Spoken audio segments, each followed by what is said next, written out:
Yo, what's up, everybody? Let me get the recording started, and then we shall proceed.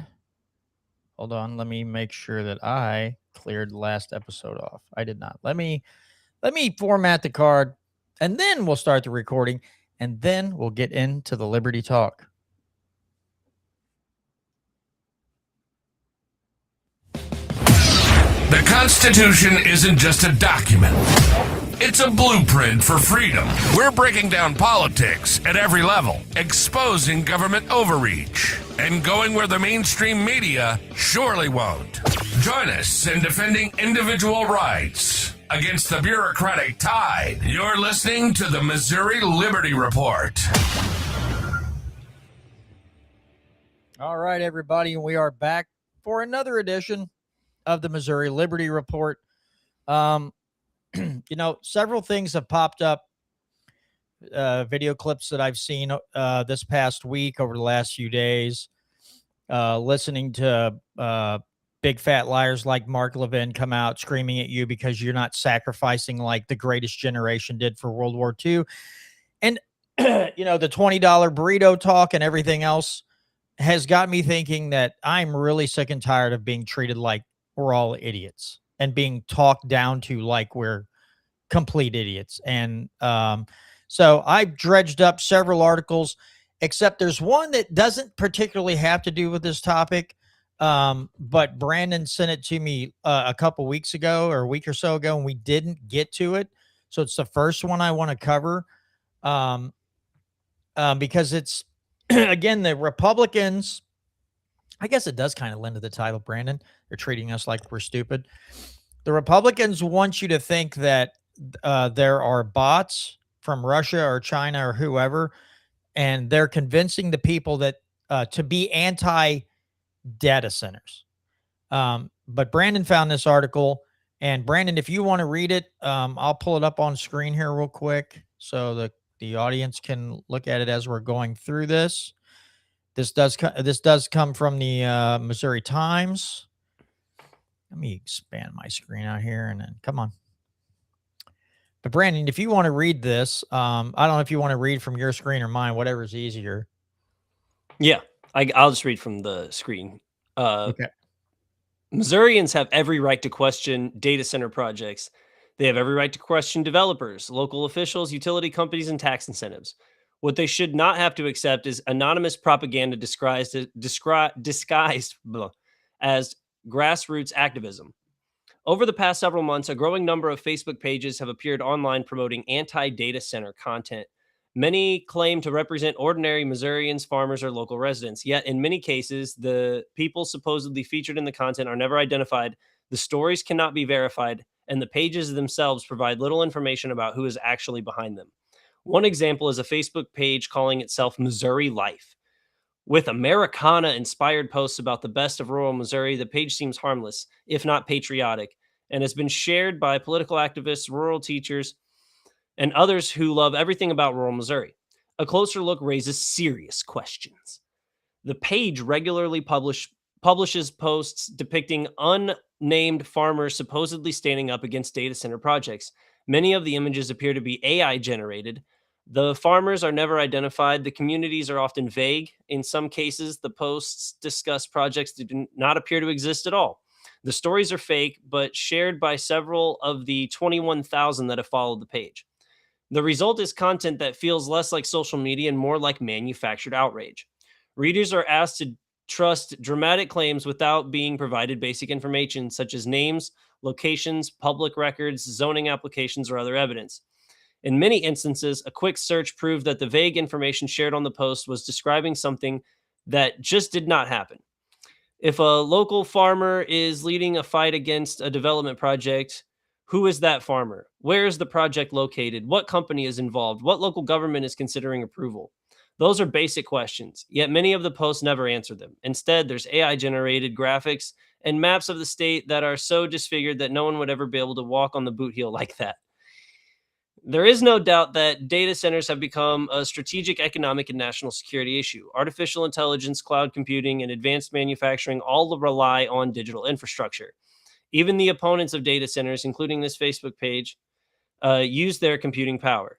The United States is competing globally to build that infrastructure while rivals such as China are investing heavily in similar technologies. Congressman Eric Burleson recently warned Missourians to think critically about anti data center content appearing online.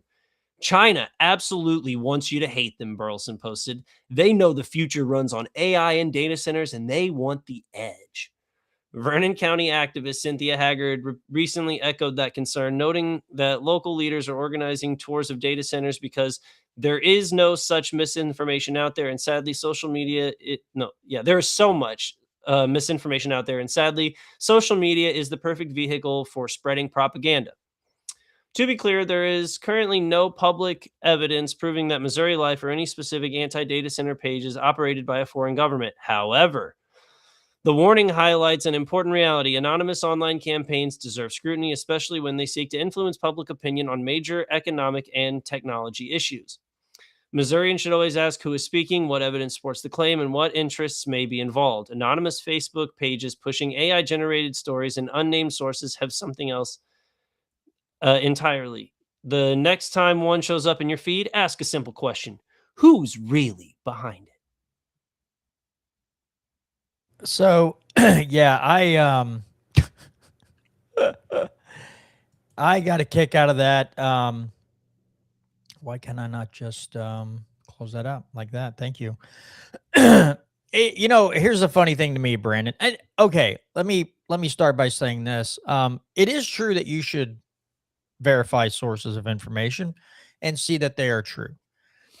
But I love the outrage at some misinformation that's posted online, but yet there's an awful both political parties are really good about putting out misinformation, and you're supposed to trust all that. You're supposed to, if you follow the Republicans and they say we're going to lower the cost of living or we're not going to start a new war, you're supposed to just say, yes, that sounds awesome. Thank you. And if they do start the war, then or ruin the economy more, there's good reasoning behind it. And you're just supposed to follow it. You're not supposed to think. So when you're against something they want you to be very careful about who you listen to. But when they're speaking to you and they're propagandizing you, then you're supposed to take that seriously and go, and just jump all over it and be super happy. So I don't know. It's freaking ridiculous, and it drives me absolutely insane.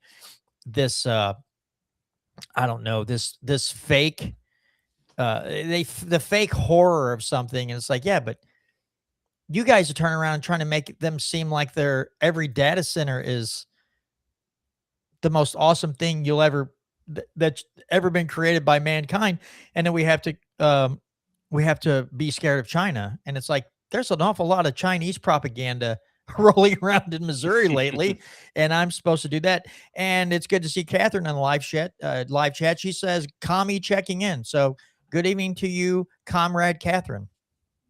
Go ahead, Brandon.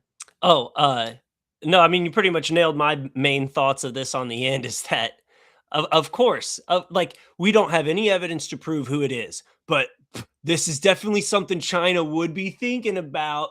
They want to win this AI race, so we got to always be thinking about China. And yeah, it's the propaganda, like you were saying, across on both sides of this. Like I've joked about how the anti-data center people use AI generated, images and videos to promote their agenda, which is ironic.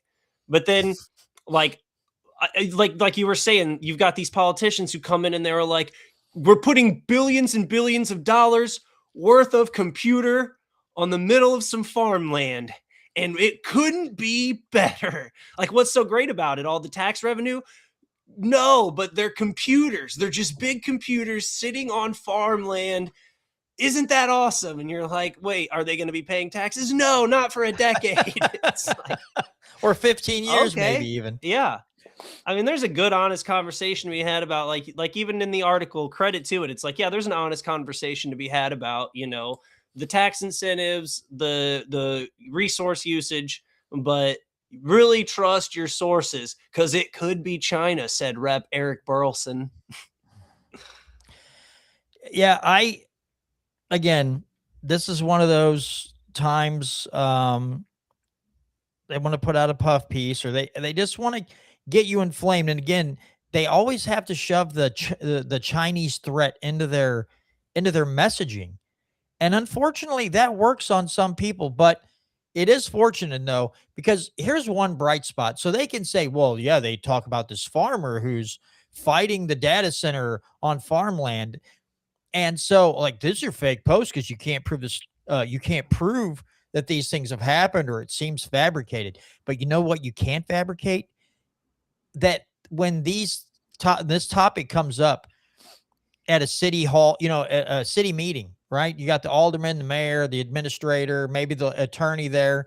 And when they hold meetings about data center approvals, they have to hold them in gymnasiums because that many people show up, and you might have 2 out of an entire crowd of several hundred who might be on board. And there's a whole boatload of people who don't want them. That's not fabricated by China. That's people who are uncomfortable with the situation. And that's something, I mean, I'm not saying that you can't pull off getting a bunch of people together to protest something. You can have the Chazzes and all this stuff. You can, and then put porta potties out for them and everything for a few days. This type of reaction to these things, and the amount of people that are like, no, man, we've seen some data here. We've seen some things that we're not liking. And again, I think one thing is, if these data centers come in, Festus is the prime example. No one knows who owns the data center. They only knew the company building it, but they didn't know who owned it. Okay, that's a little sketchy. So things like that, and the 15 years of tax abatements, while you're sitting here getting taxed for everything under the sun, I think it's fair that these people are outraged and they're coming in and speaking. And so you can't just toss that away. You can't just, you can point at these AI created articles that show up on social media all the time. Yeah, you can point a finger at that and go, hey, you guys might want to be careful. But look around, watch Fox 2 News, right? Or Channel 5 News. Watch St. Louis news stations as they go around St. Louis County and outlying counties to these meetings, showing the amount of people showing up to protest and say, we don't want data centers in our county, on our farmland, sucking up water, whatever. Those things are real. And they should be very wary of that because, I'm not saying, listen, I'm going to say this, and I'm not joking, but I kind of am. You're potentially creating a bunch of other killdozers if you're not careful. This ignoring the will of the people continuously and treating them like they're stupid and they don't understand that we have to do this so China doesn't beat us, even though we already have more data centers than China does, way more. So I think we're already leading them, and they have way more people. So I think we're already kind of beating them to the punch on the data centers. I think they should let off with the Chinese propaganda, but that's just me, and my 2 cents on that. But, I guess the last thing I'll say is that they're also, I hate how vague it all is. Or like, they just say it's to beat China, like it's for the future, it's for security, but there's no they're never linking to like a source where they're like, yeah, this is why. Like they're going to start using it to create better and better encryption, and we're not going to be able to hack them and whatever. But they don't even do that. They just blanketly say we need to beat China for security for the future. And it's just like the buzzword game that politicians play. Drives me crazy. Yeah, absolutely. And Catherine makes a good point here. Now, Gary says, why always the farmland? They never stop destroying farms. Opposite the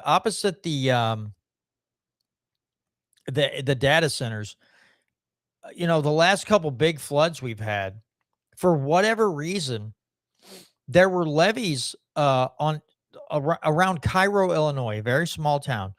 And they always want to blow the levee and push the floodwaters onto 20,000 acres of farmland.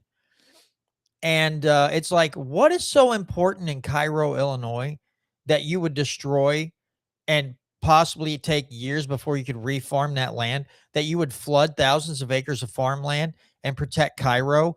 But, towns upriver, they can flood. But there's something, I've seen it 2 different times where they were hell-bent on saving Cairo, Illinois, and flooding boatloads of acres of farmland on the Missouri side of the Mississippi River. And I was like, is there some stuff under the ground in Cairo that we are unaware of? Like, it didn't make any sense, right? And yeah, we had to save the farmland here in Missouri from being bought by China so the data centers could buy it and put data centers on it. I think that was the actual outcome. And then we could keep the surveillance state up and running at a pace that the federal government has deemed necessary. Just my 2 cents. Right. Okay. So because again, I did find this article. This isn't so much about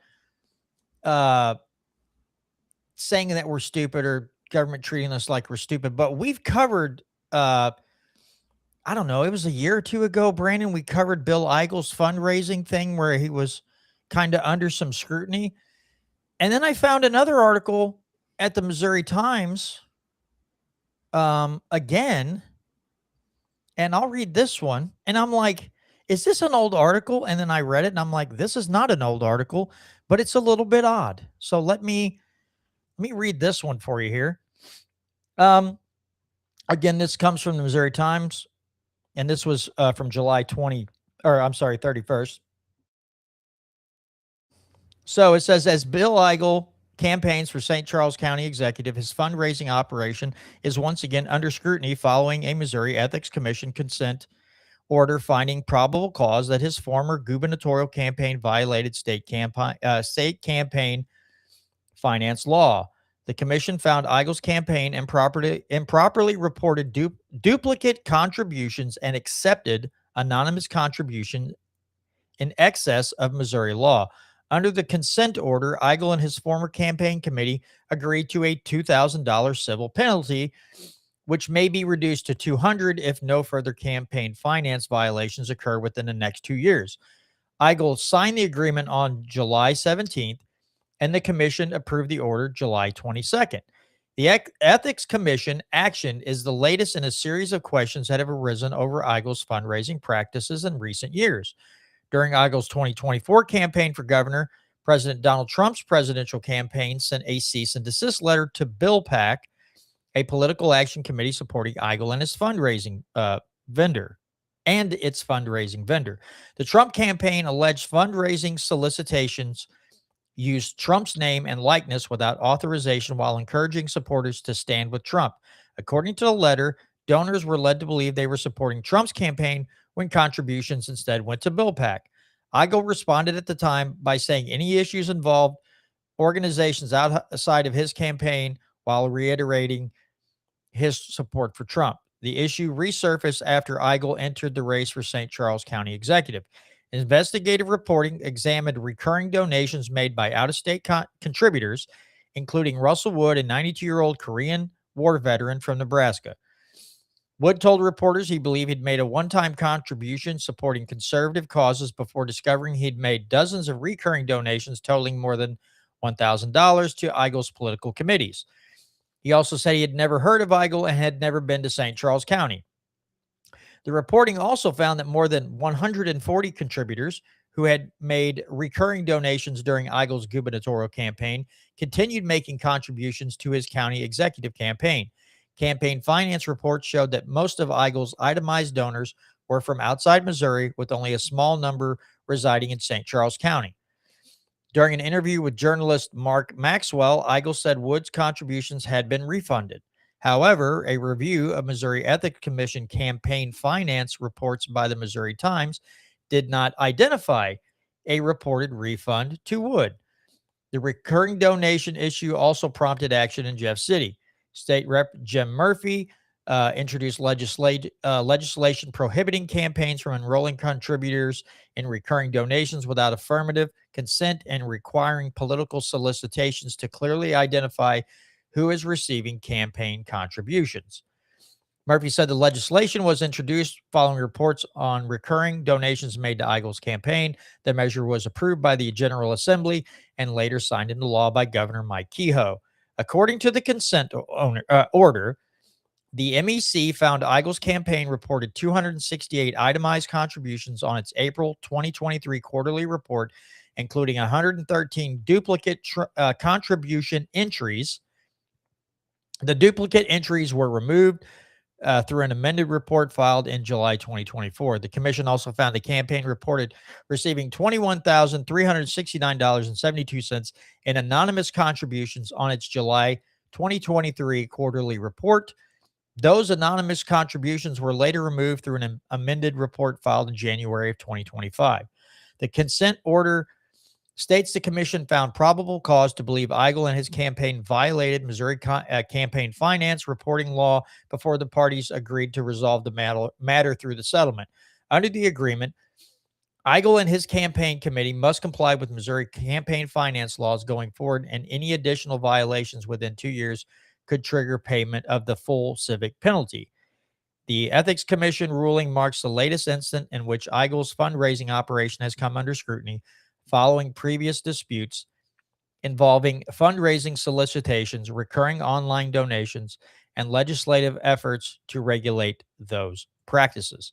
So just an interesting little tidbit there. And Catherine's asking, did he use Victory Enterprises again? You have to deliberately click out of recurring donations. It automatically opts you into recurrent donations. It happened to me. I don't like that you have to click out of recurring donations. I think you should have to click and check that box if you want to make recurring donations. I do remember getting things like that, asking for donations, and it made it sound like it was going to Trump and it was going to Eigel. I remember when this issue got raised before, and I was like, that's not a good look. That's when I supported Bill Eigel. Then he voted some ways, and I decided to pull my support from him. But anyway, interesting that this seems to be kind of an ongoing problem a little bit. Hopefully that's the last of this. And I don't necessarily have an issue with a bill that says, hey, you have to consent to recurring donations instead of having to check out of them. You should have to check into them. And I don't necessarily disagree with a piece of legislation like that. But I will add, if you're going to make a donation, be very wary of who you're donating to, and check all the information and read very carefully after seeing something like this, and protect yourselves from this type of event, especially if you live in another state where maybe there's not legislation like this. Your thoughts, Brandon? I doubt that Bill Eigel, I'm not trying to let him, give him an out on anything particularly, but when it comes to setting up the campaign donations page and all that, he probably has a team of people. And especially with PACs, Right. There's a lot of rules about candidates and PACs working together. So, he's got that out for sure. Like we talked about before, though, if once he knew about it, you got to be a lot better about being proactive and, not continuing to do the things that got you in trouble. Yeah, I also agree with Catherine's latest comment here. Yeah. The sentiment for sure, because it's a tough, going from did he get second place in the governor race Yes. to then can't get county commissioner? That is a tough way down. But it seems like he was, again, I don't know. He probably isn't his own treasurer on his campaigns for these kinds of things. But it is weird how $23,000 of anonymous donations gets amended out of an MEC report, if I'm reading that correctly. Yep. And then also the $200 fine is Yeah. that's actually just typical across the board. You'll see that happen in Congress. They'll be like, she got caught paying her boyfriend a bunch of money. She got caught buying her whole team cars, and the MEC fined her $400. It's like, or the FEC or whatever it is. Yeah. Yeah, they don't. It's the same way at the federal level as the state level. It's all very minor slaps on the wrist for what kind of paperwork, but he again, until he becomes more I mean, maybe he'll pull the Donald Trump of Missouri and he'll become the next governor of Missouri. Who knows? I mean, crazier political stories have happened, but until then, you know, Eigel's kind of falling out a little bit.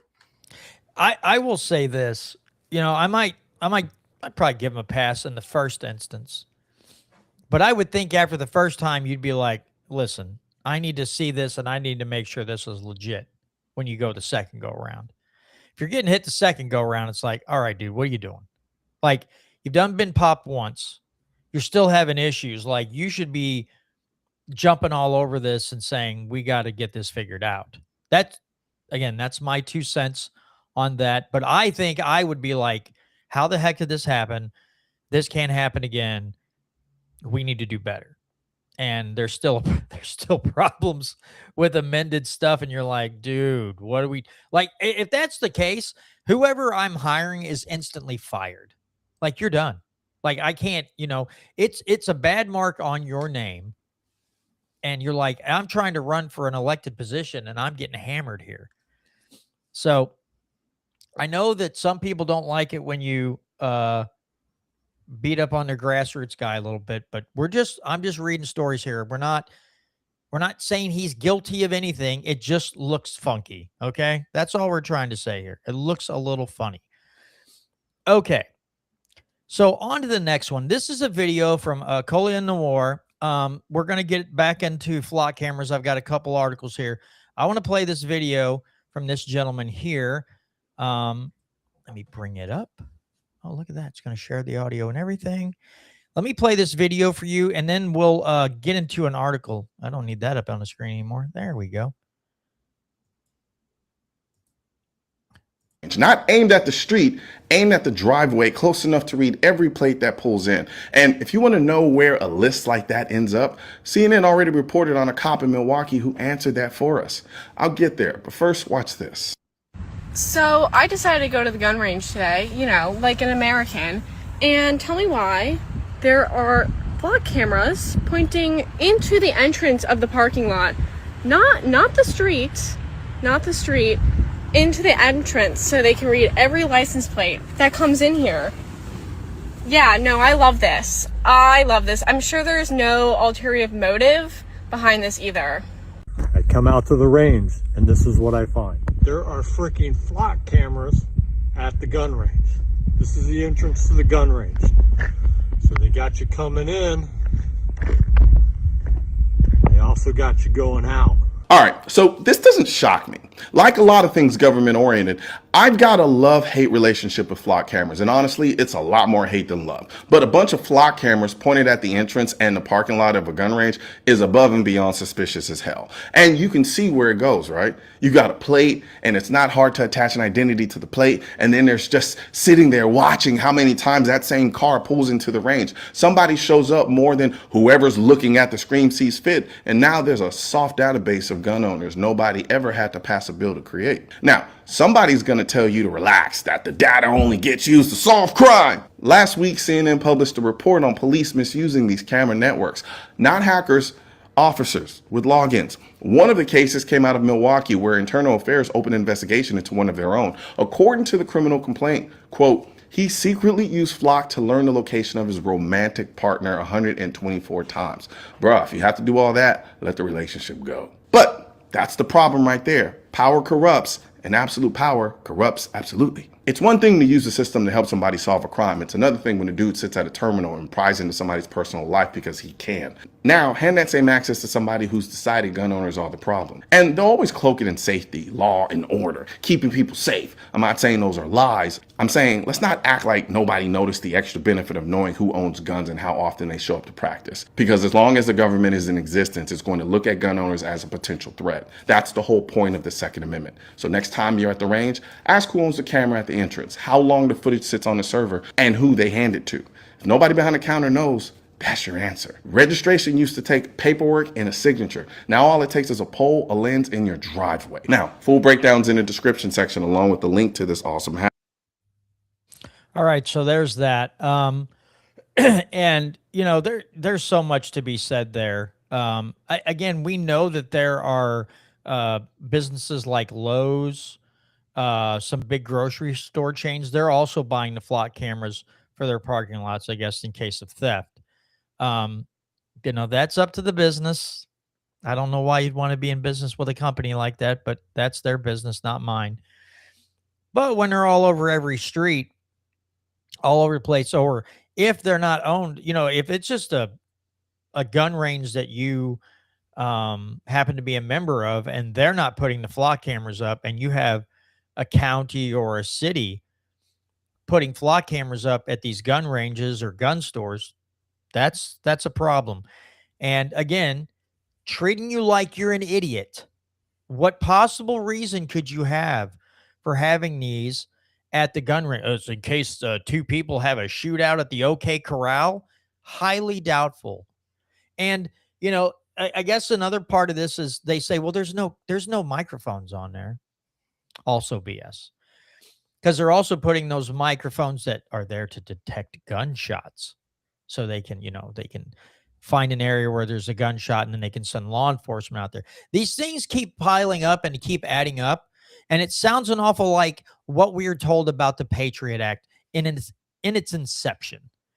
And it's a disgusting, revolting thing. And again, they're depending on people they're only using it for crime. Yes. And the Patriot Act was also supposedly just for terrorists. And then Snowden comes out and says these things. And I can't remember the guy who testified in front of Congress and said, we're not scooping up data on every American citizen, which was a flat out lie to Congress. And he faced no jail time, no contempt, no charges for his treason and his lies. So now I'm supposed to just trust these flock cameras and think that they're only there for crime. Yeah, I totally buy that in. That's cool. I would go ahead and read that article from Nixon about Nixon back in the day. Go ahead and pull that up because I'll have to just pull it up on my phone because I couldn't get it to copy and paste in my freaking email program on my phone. So I did send this. Now, folks, for those of you who might remember, back in 2013, this is from April 16th, 2013. And again, I couldn't, for some reason, every time I tried copying and pasting from the St. Louis NPR website, I would not allow me to copy and paste the link, the hyperlink to the article. Oh, Catherine's trolling us. Oh, please, if you're not doing anything wrong, you have nothing to hide.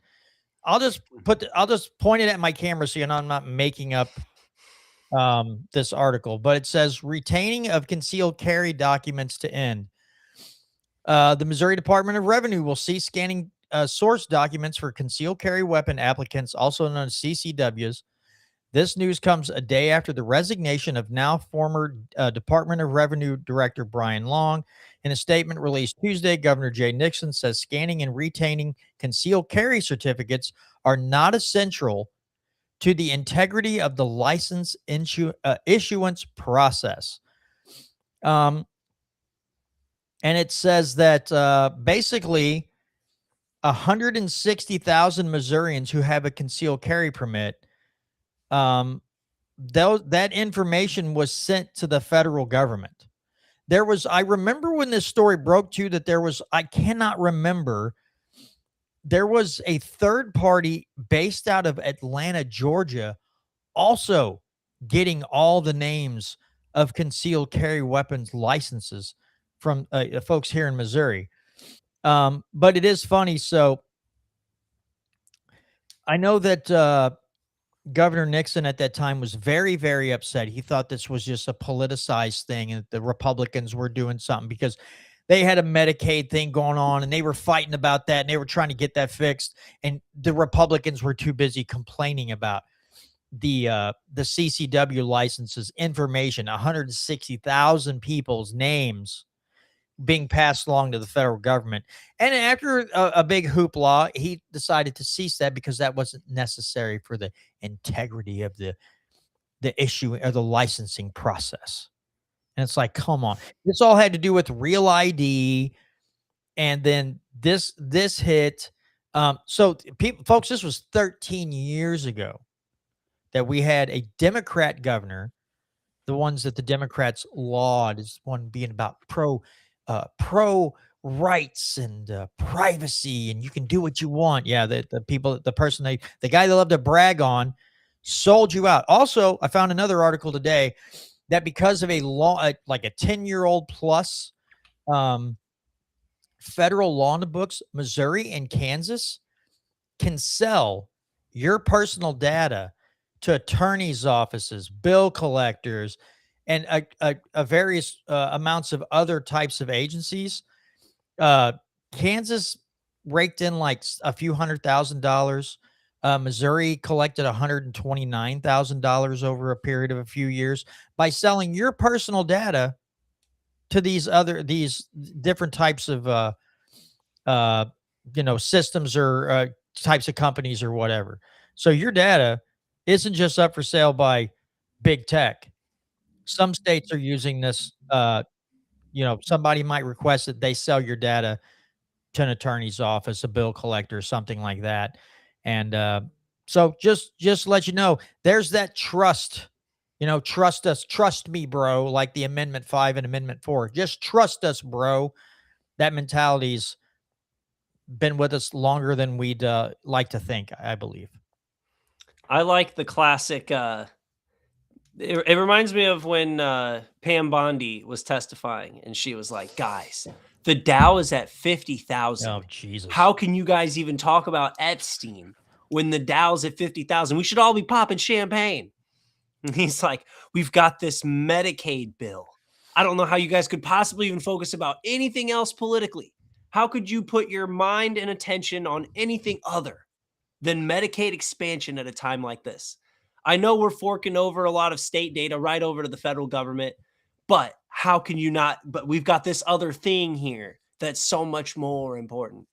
Classic political move there. And then I think this goes back to why people don't want the data centers. Like, I was glad you brought this up, because when I read that they were sharing the data with the Social Security Administration, I'm like, that's what is going to happen with this flock data. Like right now, even if everyone's applying by the book right now, like right now they tag it for 30 days and it disappears, whatever.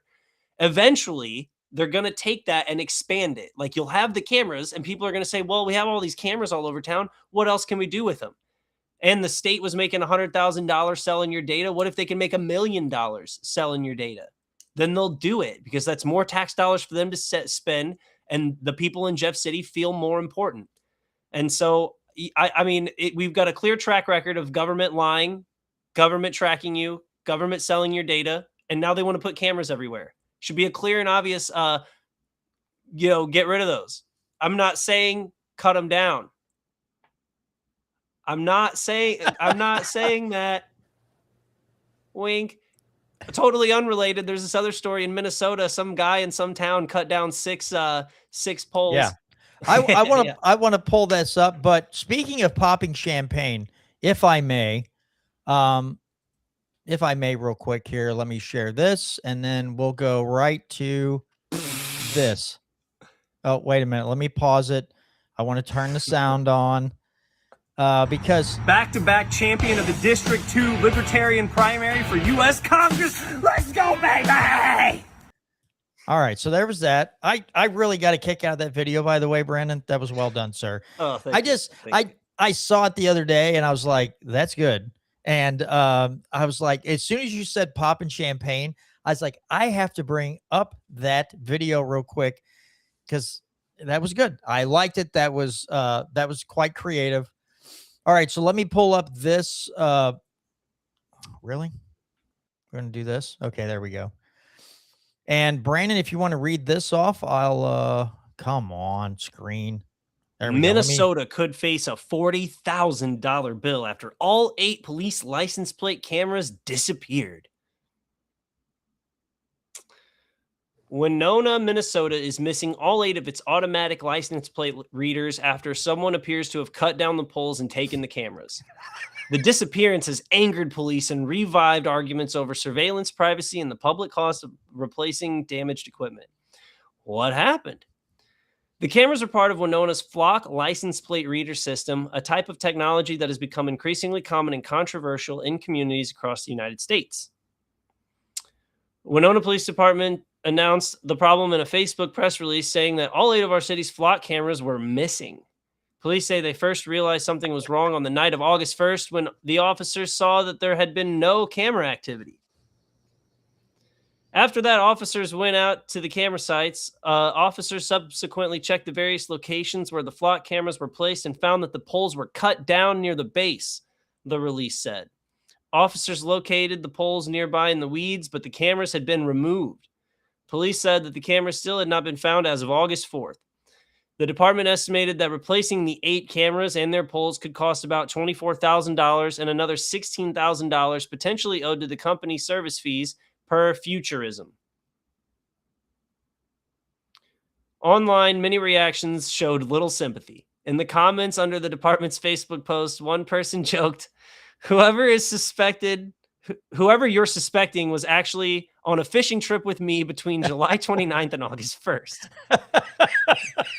Why does it matter? Debates over Flock's plate reader systems often focus on the same core issues, including persistent surveillance, how long collected data is kept, and the ways police can use tracking tools.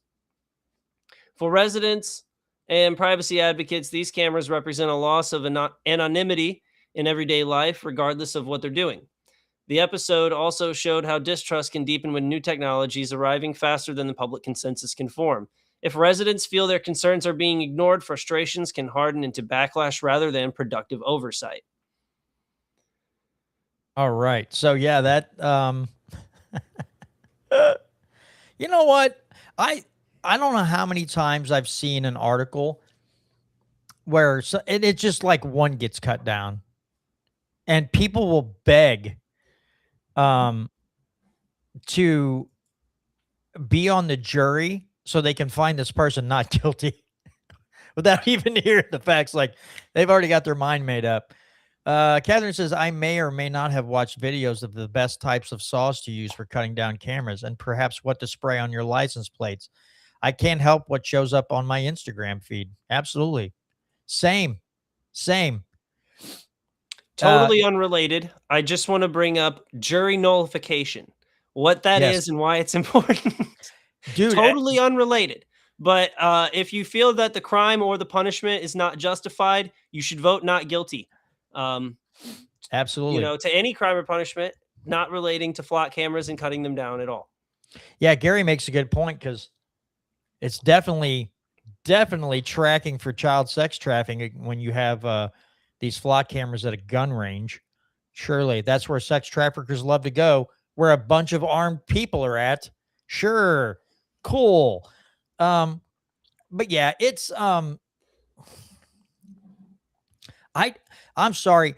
Again, so here's the thing, right? Those cameras are purchased using taxpayer money. But then the taxpayers are cutting them down. And it's like, well, can you blame them? I'm like, they didn't even get the consent of the city when they purchased those. The city's like, oh, by the way, we made up our mind. We're going to put these Flock cameras in. And people are like, really? Like, yeah, supposedly it's just for crime. And people are like, yeah, we've seen this movie before, and they're cutting them all down. And I, for one, applaud their actions. And I mean, again, it's taxpayer money funding this. They're cutting the cameras down that their money was used to pay for. And I'm like, well, it's kind of their property then, right? So if they want to cut it down, I mean, cut it down. But I don't begrudge them. In fact, when you look at this, again, with the Patriot Act, they used a terror attack on this country, and then within hours had this whole Patriot Act written and passed through like that, right? And there was no way of really stopping it. With these Flock cameras, you can kind of impede the progress here by consistently removing things that were put up without your permission, but with money stolen from you. So, yeah, Catherine's got another good point. Oh, it's not going to, it's dumping the tea in the Boston Harbor. Yeah. But she said, if I bought it, I should be able to return it in any manner of condition. And I'm down with that. But yeah, folks, this is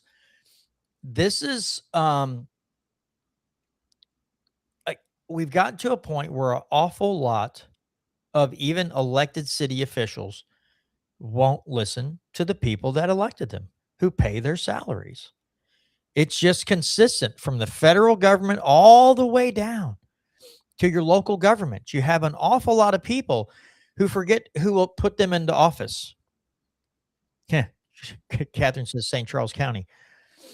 And so at some point, people get tired of talking and they take other actions. Now, they're kind of lucky in this point that the actions are nonviolent, right?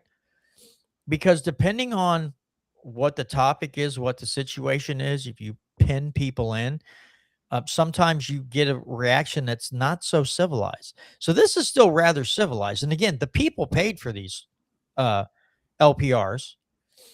And so I you know, if I was one of these, if I was running for office right now, I'd say, I'm John Williams and I approve this message.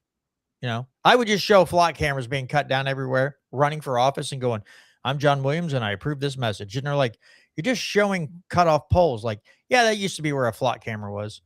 It's not there. And I approve that message. And that's, you just run for, so Catherine's got a good point here. St. Charles County is a charter county. They need to get it on the ballot and amend the charter. That's how we got rid of red light cameras.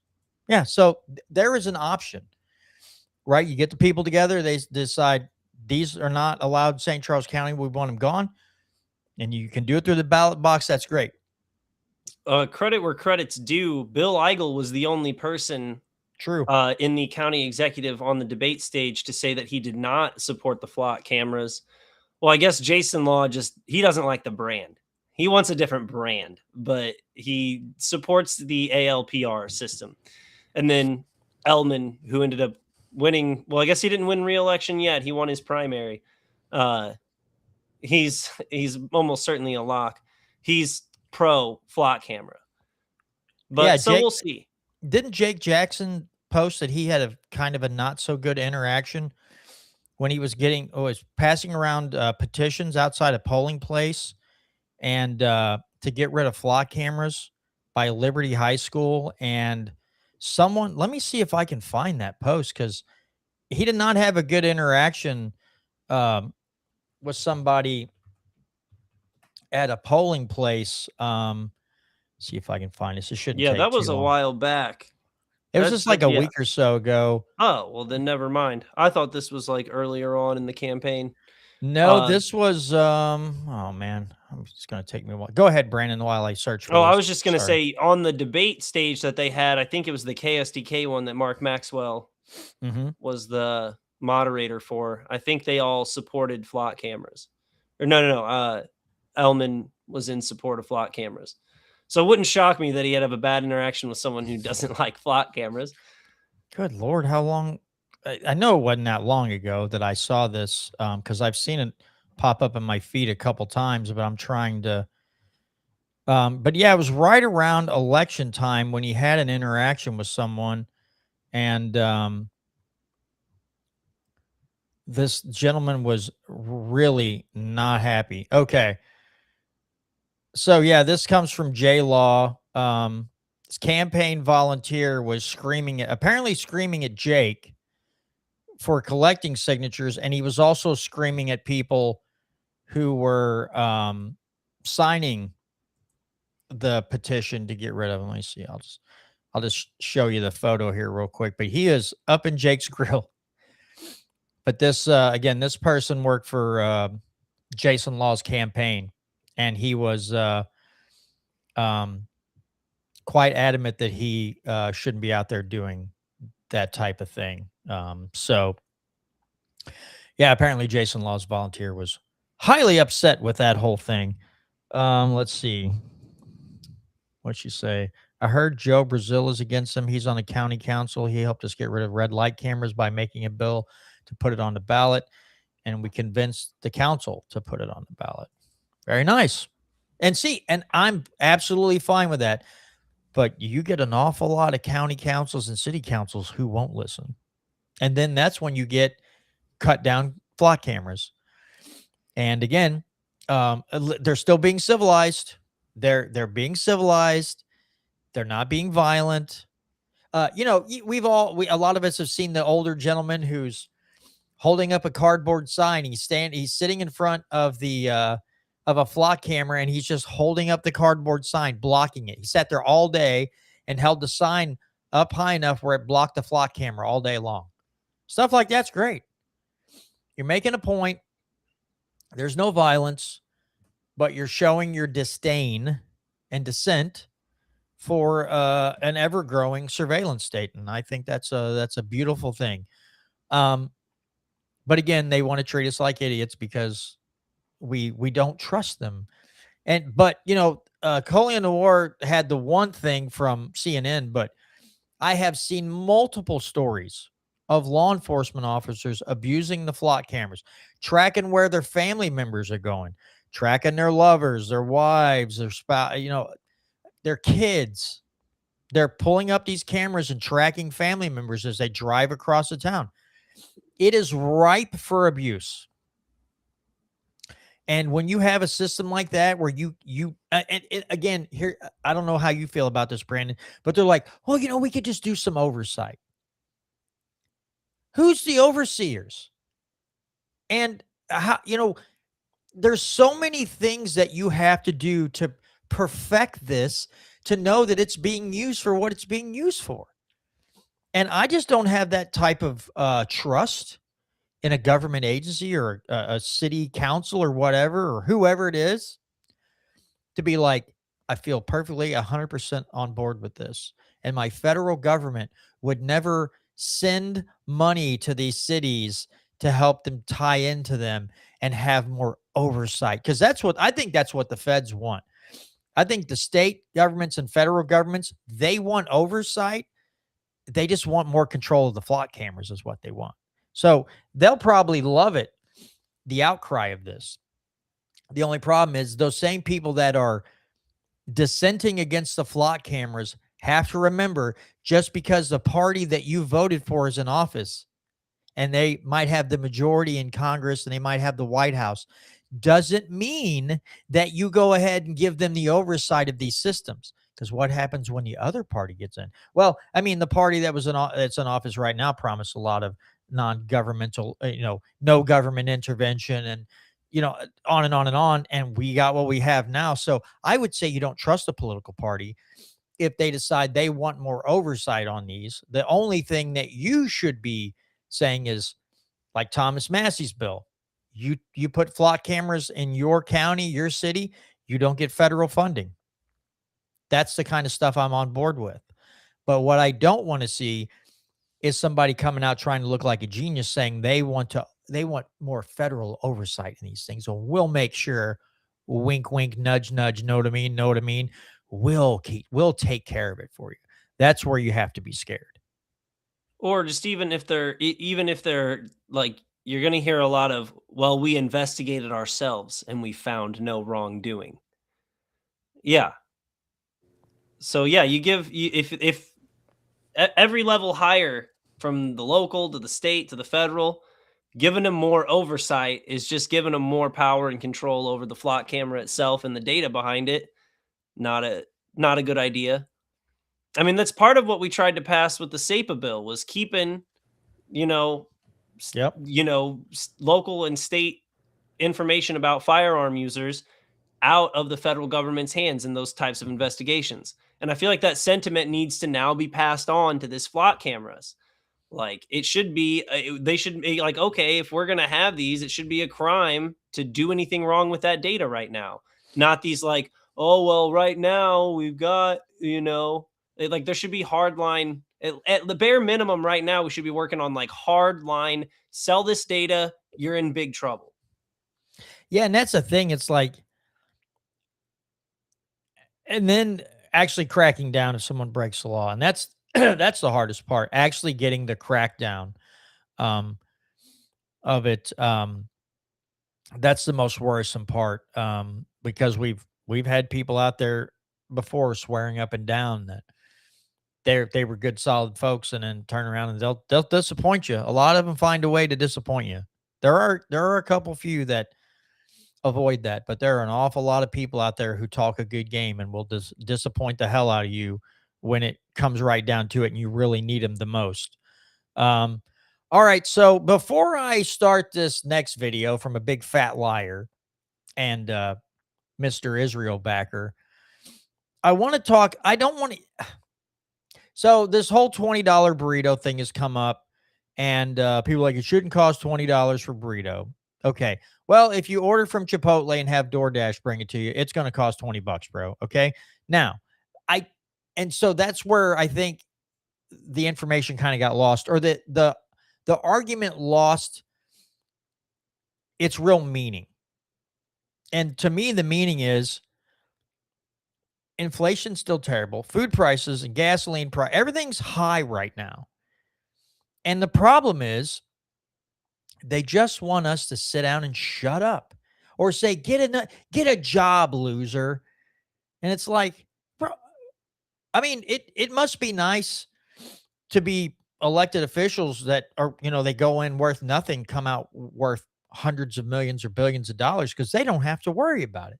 For those of us who work and go to work every day and work 5 days a week and not getting subsidized by taxpayers, it sucks right now at the grocery store and the gas station and everywhere else.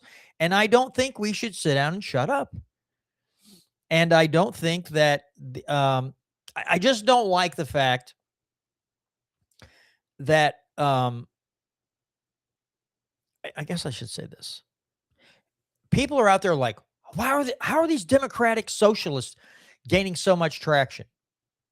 The responses from Republicans don't help. When you see out of control prices and you tell them to shut up or get a job, loser, dude, you're not making friends. You're not going to gain any fanfare, and you're driving them in the opposite direction. And then you get behind a microphone and act flustered. You can't understand why these kids are going to voting for these people. Listen to yourselves. What message are you sending? And they're sending the exact same message that we had to listen to during the Biden administration. The economy's never been better. Oh, you're having a barbecue? Baked beans are really cheap. Go out and just eat beans for the 4th of July. Don't get meat, just beans, right? Beans are high in protein. And it's the same messaging, different party. And they're treating us all like we're 2 years old and we can't understand the topic matter.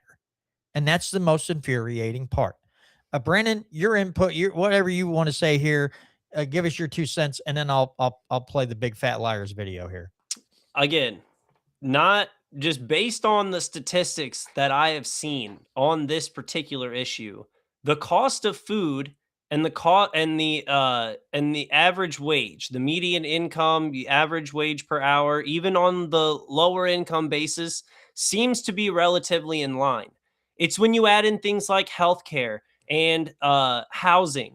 It's that, like when you're seeing the sticker shock at the grocery store, like you go to the grocery store more often, or you go out to eat and you pay for food a lot more than you like notice your rent or mortgage payments, or when you go to buy a house. Like those things happen a lot less often.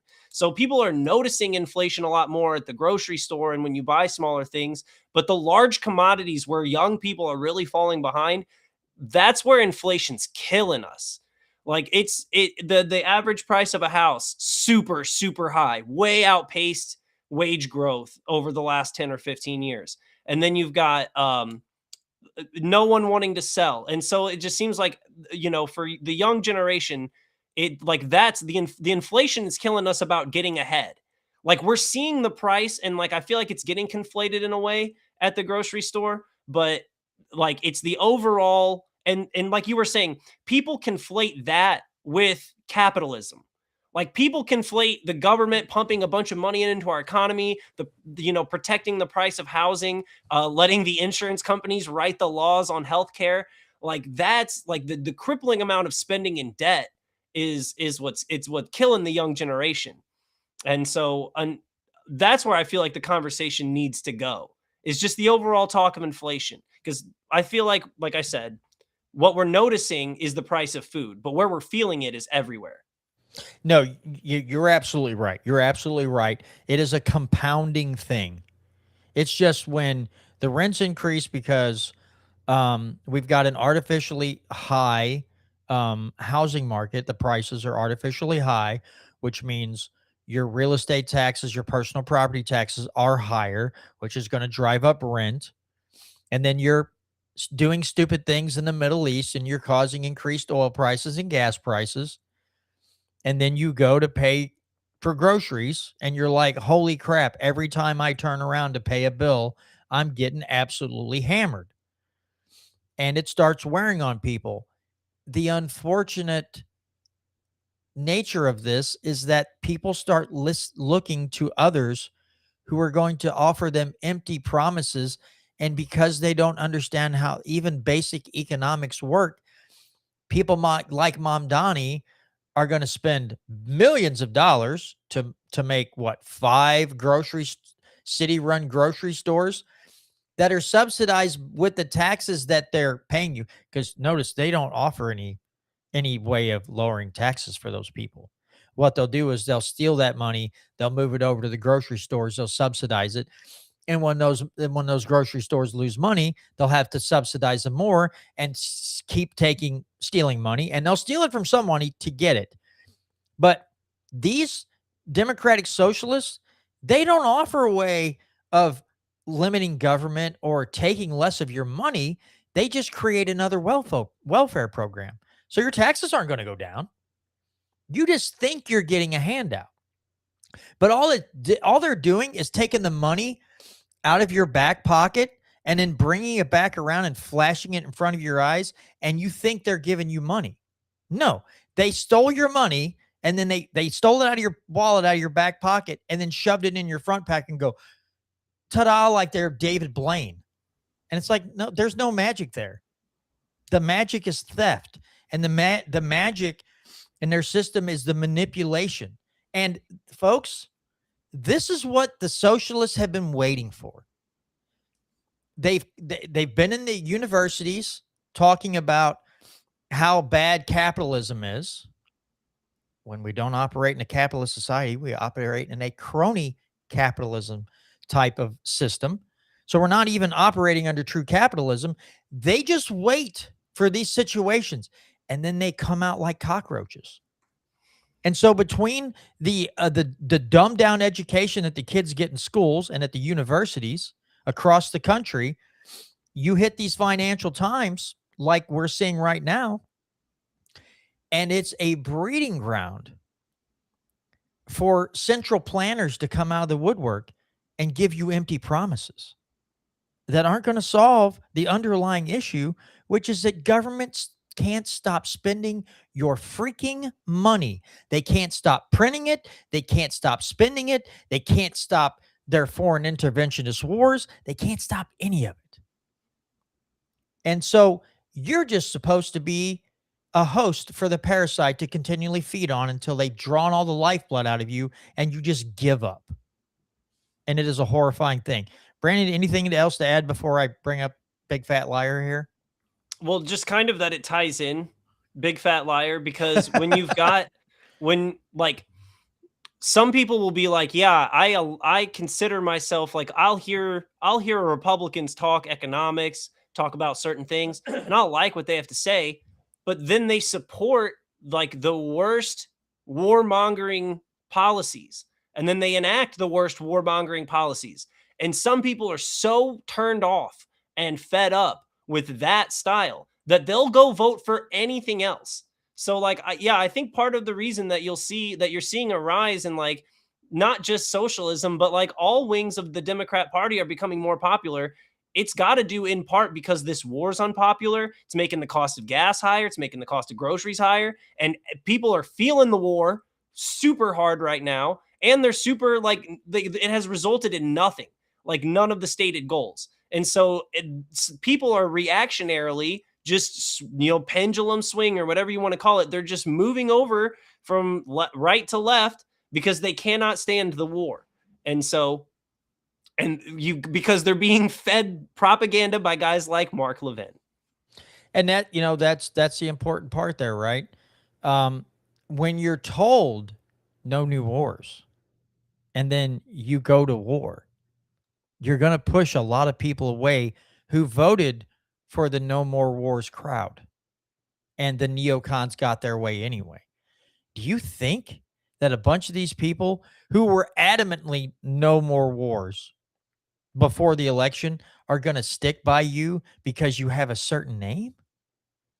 Dude, you got to wake up. Let's pull a big fat liar here. And let me play this video for you all. Oh, he's already running his mouth. He can't help himself. What the hell has happened to our society? Where is our can-do-it mentality? I want to talk about the greatest generation versus today's young people, okay? I got to thinking about this over this taco debate on the internet. That's how pathetic things have become.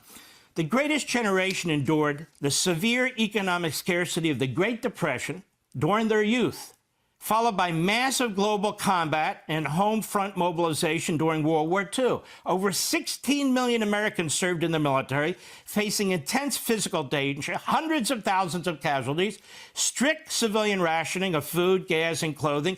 We sit here with a war in Iran against an enemy that has killed thousands of Americans, maimed thousands of Americans. I remember a time when America would say, let's go. Let's destroy that country, destroy that government. You don't get to kill thousands of our fellow citizens, military or civilians. You don't get to try to assassinate our president. You don't get to threaten us with potential nuclear weapons either. Now it's a debate. Should we take him out? Shouldn't we? Are you a neocon or a warmonger? Is this a war of choice? We don't even have a draft. Would a draft even work with young people today? I wonder. Could we even fight World War II today? We're whining about $1 of gasoline. Well, it went up 60 cents. What are we going to do? Mildred, what are we going to do? I don't know, Frank. It went up I don't know. Affordability. Over 16 million citizens served through both the draft and voluntary enlistment, leaving their homes, jobs, families for years at a time.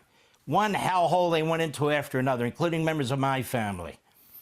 Troops faced brutal conditions across global fronts, resulting in more than 670,000 American casualties and hundreds of thousands of deaths. Families live with constant anxiety, receiving telegrams reporting wounded, missing, or killed loved ones.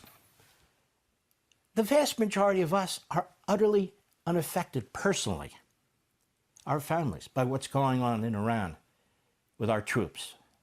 It's going on way too long.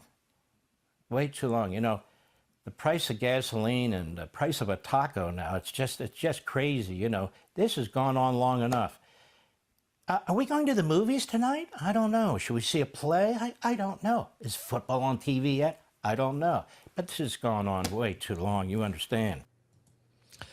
You want to talk about someone who is completely out of touch with just like overall Americans and the way the world actually operates with the middle class and lower class. It's Mark Levin. He has no clue. Oh, he loves to pretend he knows exactly what everybody's going through, but he wants to demean you because you're complaining about gasoline going up 60 cents or food being high. He can't even get it right. It's burrito, not taco, you moron. I guess that's meaningless in the grand scheme of things, but he can't even get the freaking verbiage right. But he's just so out of touch. Such a warmongering little, I have so many words to say that I can't say on the radio right now. But this fat little piece of crap, he would rather you sacrifice your children because hey, this stuff in Iran doesn't personally affect us. But if they send your kids off to die, or if they if they create policies that make it hard enough to where your kids can't even afford to buy a house anymore, there's a problem. And the problem is the Mark Levins of the world who would rather sacrifice your kids and throw them into a meat grinder over something that we started in the 50s with a coup than to take a civilized approach and go, we shouldn't have done this in the first place. This was a mistake. It was unnecessary. We are doing the bidding of a foreign country, and that's that. And we need to stop it. Nope. It's you should feel guilty, and we don't have a draft anymore. Yeah, but guess what? Every kid now, as soon as he gets 18, he doesn't have to fill out that little form. He's electronically put in to the system now as soon as they reach military age. He left that part out. That was a bill that was passed, last year? So you're automatically signed in. And he's just more than happy for you to send your kids off to the slaughter because he wants you to believe that we're all threatened by Iran. I haven't seen them push one boat towards our shores. I haven't seen them send one missile in. Anything. So I don't know what the hell he's talking about, but someone needs to give him his Geritol and whatever other psychiatric meds that he hasn't been taking in a while, and join the rest of us in the real world. But anyway, your thoughts, Brandon. Dude, he also makes Iran sound like they did Pearl Harbor in the way he's like, they killed thousands. They maimed thousands. There's like some evidence showing that some Iranian-backed militias in Iraq were using roadside bombs that were possibly manufactured in Iran, but then they found the plans for a lot of those IEDs in Iraq that they actually like traced back to the IRA and the way they would make dirty bombs and roadside bombs, and they would blow up cars. They used like that method of bomb making. It wasn't even the Iranian, it wasn't even necessarily the Iranian plan for those IEDs that he's attributing to like these thousands of people who've been killed. Or if he's talking about like not trying to downplay it in a certain way, but if American troops are killed by Iran in America, that's an attack on like the homeland. Whenever American troops are killed in Lebanon, it's like we were in a geopolitical conflict. Like we were pushing buttons, they responded. Like it's terrible, don't get me wrong, but it's like that's part of like playing the geopolitical game that our politicians play, and it is horrendous that they play it. And so for him to just kind of like wash over, like how come Americans can't go back like we did in World War II? We were attacked on Pearl Harbor. What we did was a preemptive, reactionary military action, or some, I don't know exactly the verbiage, because they won't call it a war unless they want to call it a war, which they will call it a war. But it's like a preemptive post action where we bombed 200 girls in a school. And so it's not comparable for the American people. And he's like, no one hardly feels it. Like you said, the price of gas is high. The price of food is high, like significantly higher because of this war. Like tons of people are feeling it. He totally bypassing the soldiers that were killed, the hundreds that have been wounded. What about have their lives and their families not been totally upended and affected? I mean, like you said, he's so out of touch. He's so insane. And you got Smotrich, who's the finance secretary in Israel. They're like, yeah, we're totally content with watching America and Iran fight. We're not getting into that. Our whole plan the whole time was greater Israel. We're going to take southern Lebanon. Why would we want to fight with Iran right now? America's got that covered for us. Greatest ally, openly talking about how they're going to stay out of the war with Iran that we launched because they said they were going to war. And so we're like, well, okay, we can either strike now or wait for the retaliation. So we struck with them. That's what Marco Rubio was saying. That's what Mike Johnson was saying when this war first started. So, I mean, his whole premise is ridiculous. It's infuriating to listen to him talk about like the greatest generation when a lot of them now are on support of Social Security and Medicare, funded by the younger generation that's working for that's putting the money into those things.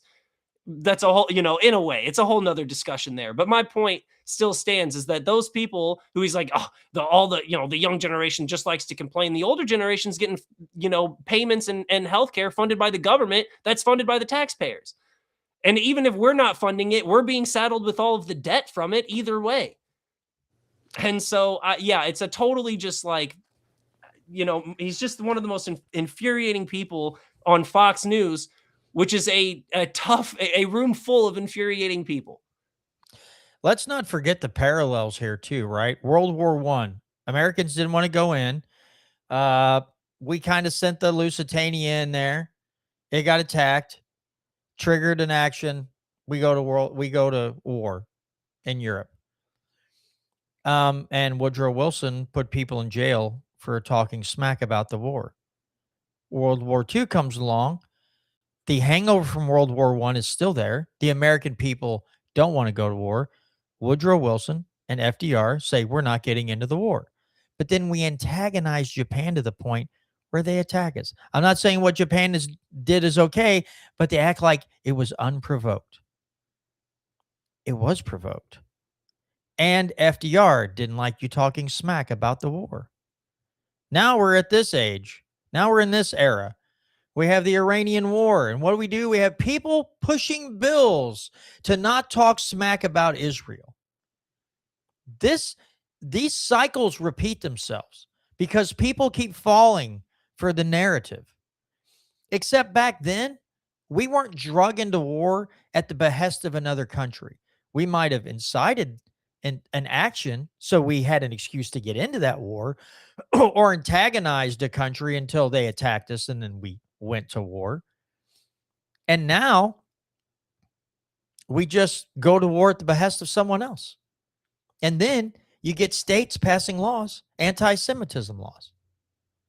And it is just insane. So you have the no new wars, we're not going to war censorship. Heck, Lincoln did it. Lincoln did it in the Civil War. He suspended habeas corpus and put Northern journalists in jail for speaking out against his actions. This has been a repeating thing through history, and people should remember that. And this, dude, nothing drives me more insane. The whole Russian narrative, Russia, it's an unprovoked attack against Ukraine. Unprovoked my butt. And then these Middle Eastern countries don't like us because we stick our nose where it doesn't belong. Am I saying their actions are okay? No, but I'm also sick and tired of our foreign policy experts acting like they just can't believe that these people are acting this way. Are you out of your mind? Again, ignoring history, ignoring typical human behavior. Dude, let's face it.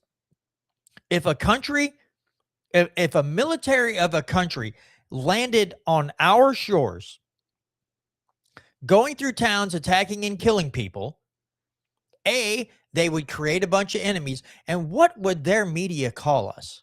They'd call us insurgents. The same thing our government called people in Iraq and Afghanistan and those countries like that. Yeah, because they didn't want us there. We went there anyway. We killed their family members. We created more enemies. This is a continuing theme, and we're supposed to ignore all that and say, and we're supposed to take on the narrative that Iran has been at war with the U.S. for 47 years, ignoring the historical things that happened in, 1953 with the coup at the behest of oil companies because they were going to nationalize their oil. And that started this whole thing. I'm not saying either side has like more of a moral high ground, but let's please not pretend that we have nothing to do with this and they're all just crazy over there. And we have to ignore everything, all the evidence around us, and just support another unconstitutional war and a military action at the behest of a foreign nation. And thank you, Catherine, and good night to you as well. But that's just my thoughts there. No, another thing that people are talking about right now too is that with Iran's strategy, so like if we keep up in the ante, they're just going to keep bombing the allies, and like if we bomb their oil fields, they're going to bomb everyone else's energy infrastructure. They're going to bomb the UAE's oil. They're going to bomb Qatar's uh um desalination plants. They're going to bomb Saudi Arabia's oil. You're already seeing that in Yemen. Yemen is taking the fight back to Saudi Arabia. Um, and so you like eventually, and this only benefits Israel because who would love more than all of the individual nations across the Middle East to start destabilizing Israel? Because it doesn't benefit the United States, because every time that something happens in those countries, the global supply of oil goes down. So if you wipe off all of Iran's oil, that's 5% of the global oil going down. If they bomb Saudi Arabia, that's even more of the oil going down. I mean, it's going to take years and years for these other countries to like find ways to bypass the Strait of Hormuz and or the Red Sea where the Yemens or the Houthis are. And so what we're risking is destabilizing the Middle East and causing the global price of just about everything to rise. So Israel has less enemies to worry about in the Middle East that we know of right now. Heaven forbid they all start, coming together to form a real axis against Israel. And then we're tied to them with our military now. And so we've got we'll basically be tied into a fight with a massive, like let's say all of these countries that right now they host military bases that are being bombed because they host military bases, they just all of a sudden kick us out. And then all of a sudden they're on the other side or at least neutral. I mean, we're risking totally fractioning the Middle East at the behest of Israel. And I think that's, we know that for a long period of time, destabilization has been the goal. They've talked about it openly, destabilizing the region. So a certain group of people can't take over, but it's just weird because we'll fund both sides. We'll fund two different terrorist organizations. Cool. We have a good reason. Oh, I'm sure you do. I'm sure you have a real good reason. And again, then you don't like Assad, so you'll let a guy that had a $10 million bounty on his head march in with a group of people, get Assad to flee, let him become the ruler of Syria while massacring boatloads of Christians, and then invite him to the White House. The very same individual who had a $10 million bounty on his head, years prior to that. And we're all supposed to applaud that action. And again, to your point, Brandon, I guess I just love this thing. Years when we were in Iraq and Afghanistan,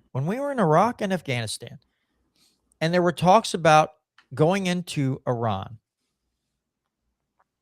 they were warned, not a good idea because of their geography, the topography of the land, and their setup. It is not recommended to go in there. And these are people that generally like war, and they're like, this is not a good place to go. Not a good thing to do. And because we had to beat Israel to the punch to launch attacks against Iran, like it's a freaking contest. What's the prize at the end? What prize do we get for being the first to launch an attack? Nothing. We get misery. We get bad financial situation, more destabilization, creation of more enemies. What prize do the American people win for our government doing these things? I saw a clip from the Sean Ryan show the other day, and there's a woman on his show, and she said they believe there are 1,400 trained, basically terrorist people in the United States right now. Again, I don't know if this is true. This is numbers she stated, that are waiting for word. And people will go, well, that's kind of dumb. Maybe it's not. And you know why? Because of what we've been doing in the Middle East for a very long time. And you had a wide open border that no one was being checked as they came across. Unchecked immigration coming across the border while you're doing what you're doing in the Middle East, even Scott Horton talks about it. This is his biggest fear, is blowback in this country with and the people who will be harmed had nothing to do with the decisions of our experts in our government. But we'll take the hit if it's true. Again, I'm not saying it's true. I'm not saying it's untrue. I'm just saying, let's say hypothetically it is, and there would be an attack. These government officials don't even face the brunt of it. The American people will suffer for the decisions made by the elitists. And that should make everybody stop in their tracks and go, y'all better get this under control. And we have to stop with both political parties and their foreign entanglements. Ron Paul said it best: free trade with all, no entangling alliances. That's the way we should operate. That's the way we should have been operating this whole time, and we haven't done it, and it hasn't been good for us as a nation, and it's not going to get any better if these people don't get brought to their knees. Brandon, we have about 4.5 minutes left. Your parting thoughts. Well, like you were saying, it's not the people in charge who are ever feeling the consequences. So Agerizer's comment, F Israel and Iran and Ukraine and Russia. And that's actually the totally right sentiment. It's totally like, yeah, dude, that none of that over there is my business. Like Putin, no matter how many bombs or how many drones Ukraine flies in, Putin is still going to be drinking his fancy wine. He's still going to be, scoring 12 goals in the Russia all-star game of hockey, riding his big horse shirtless. You're still going to have, like, with the exception of Iran's leadership, because they got wiped out once, but you've still got Aragachi, I think, and Gefalter is another guy who they're still around. And I can't speak for, their way of living. But in Ukraine, you've got Zelensky and his wife. I remember it was like a year into the war. She was in Paris buying like thousands and thousands of dollars of handbags and designer clothing and buying like new sports cars. Obviously, you got Netanyahu and that whole class. They celebrate what they've been doing over the last few years, all the bombs they've had to drop. They celebrate whenever they can legally put Palestinian detainees to death. They're still living in their mansions. They're probably going to build new condos in Gaza pretty soon. And so, yeah, you've just got everyone at the top, even on the losing and winning sides of all of these wars. They're all just, none of them are feeling the consequences. I mean, it seems very likely that people within Donald Trump's team are making a ton of money, not even just off the war, not even like his family's business dealings with like Israeli drone companies.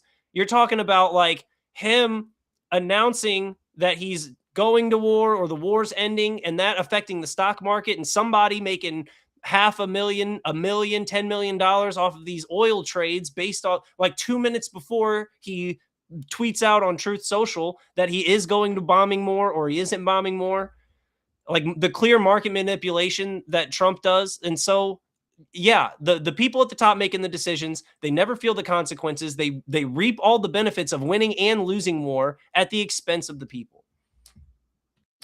Absolutely. All right, folks. Well, that's going to do it for this week's edition of Missouri Liberty Report. Again, if you're on Facebook, you run across this, make sure you give us a follow. I think we're like 15 people away from 2,000 followers now. So we're getting pretty close to 2,000 followers. We want that number to go up. Again, we're being a recommended page on Facebook, so more and more people are finding us in some of the shorts that we post from the show. So we'd appreciate and just help us get this show out to more and more folks. Social media isn't always the best, but any help we can get on promoting liberty, especially here in Missouri, is a positive thing. All right, folks. Well, that's going to do it for this week's edition. And just don't forget, if you're new to this show, every Tuesday night at 6:30 p.m. Central Time, you'll find us on YouTube, Rumble, and Facebook Live. So join in the live chat with your comments or questions. And with that, we'll see you right back here next Tuesday evening at 6:30 p.m. Central for another edition of the Missouri Liberty Report.